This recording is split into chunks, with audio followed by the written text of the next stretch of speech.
Well, Megan, it is Friday, and generally just a giant cluster of a day. Um, so, okay, so we open with the story about Ted Cruz. Now, yesterday, the story was about the complete failure of the Texas GOP um, in isolating their power grids and basically causing the problem that's happening right now in Texas. They don't have any ability to draw power from anywhere else because they isolated themselves. They isolated themselves because they wanted to avoid federal regulations, which were going to require them to outfit all of their equipment to withstand cold temperatures. And they didn't want to do that. They'd rather save money. So now everything's failed because they didn't outfit their equipment properly and they can't get power, and people are dying and having to boil snow. I don't know how they're boiling snow if they don't have any power or gas. But anyway, so you didn't ever want to address the fact that people are dying. You didn't want to address the fact that that it's Republican leadership to blame. You wanted to talk about Ted Cruz getting on a plane and flying away and the optics of that.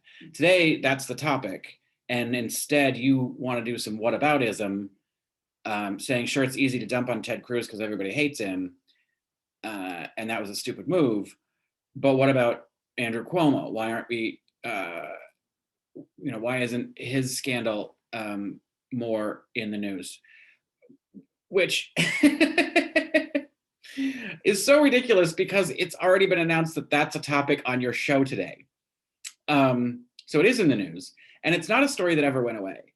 It has been discussed, and he has been criticized about his movement of elderly people with COVID from hospitals back into nursing homes, and then skewing the nursing home death results. That has been going on since it happened last spring. It's been bubbling around. The only reason it's gotten bigger is because the Attorney General launched an investigation into the whole process. And it sort of formalized and legitimized the complaint. Also, in case you haven't noticed, in the past 10 months, there's been a lot going on. There was a giant election. There was a lot of civil unrest. There were stories that were sort of taking up space, but no one ever let go of that story. He's been criticized about it since the beginning. So you go on your whataboutism. We should be picking on Democrat mistakes, and it's just such an interesting argument from you, given how much you decry the cancel culture and you think it's terrible, which is really just about accountability, people having to take accountability for their actions and their words. And you don't like that when it happens to Republicans or people that you like. But here you're advocating for that kind of frenzy onto Democrats. So that was just an interesting sort of, in some ways, hypocrisy, I guess we'll call it that. It seems a little hyperbolic for the moment, but it really is a hypocritical stance to be able to say, let's attack the other side when all you say all the time is you don't think it's fair when people get attacked and held accountable for their actions. So that's strange. Then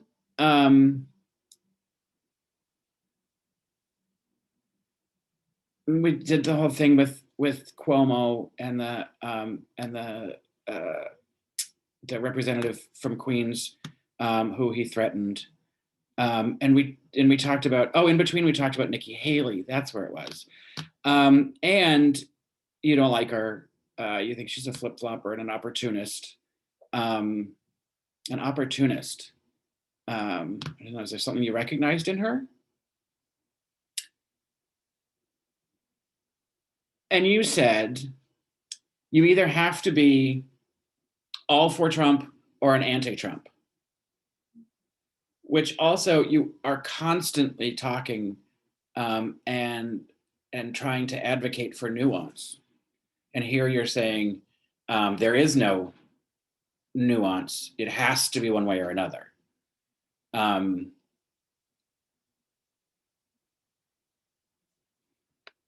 There's an argument in there somewhere. It's just odd coming from you. So, I mean, I don't know where you find nuance with Trump either. But I would think you'd want to analyze her, political strategy a little harder by trying to play both sides of the fence. But she's showing all of her cards too much, and I think we both agree that she's making herself a footnote. Even though you thought she would be a front runner, I don't know why, because this isn't new behavior from Nikki Haley. She was against Trump before she was for Trump, and now she's against him again. So she's never been all that consistent. Look at the Lindsey Grahams and the Ted Cruzes and all of the Marco Rubios that were vehemently anti-Trump that are now licking his asshole. So when they flip back, are you going to be like, oh, now I can't trust them either? And at the end of this segment, you said, I'd rather have a full-on MAGA. At least I know where they stand, than someone whose ideology you can't follow or who changes their mind. And I think we already, that's pretty. It's become fairly apparent based on your statements in the past that you did vote for Trump. How upset you get when Trump voters are all lumped into one category, and you always talk about those people as a group that you're included in. So we assume you voted for Trump, yet also called for his impeachment. So in your own actions, you've created a nuance about Trump. Yet I guess no one else is allowed to have that.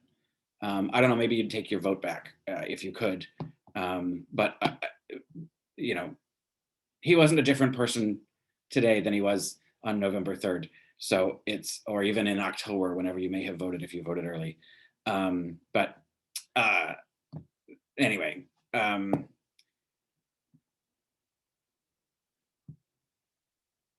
we were talking about you'd rather have a MAGA than someone whose idea you don't,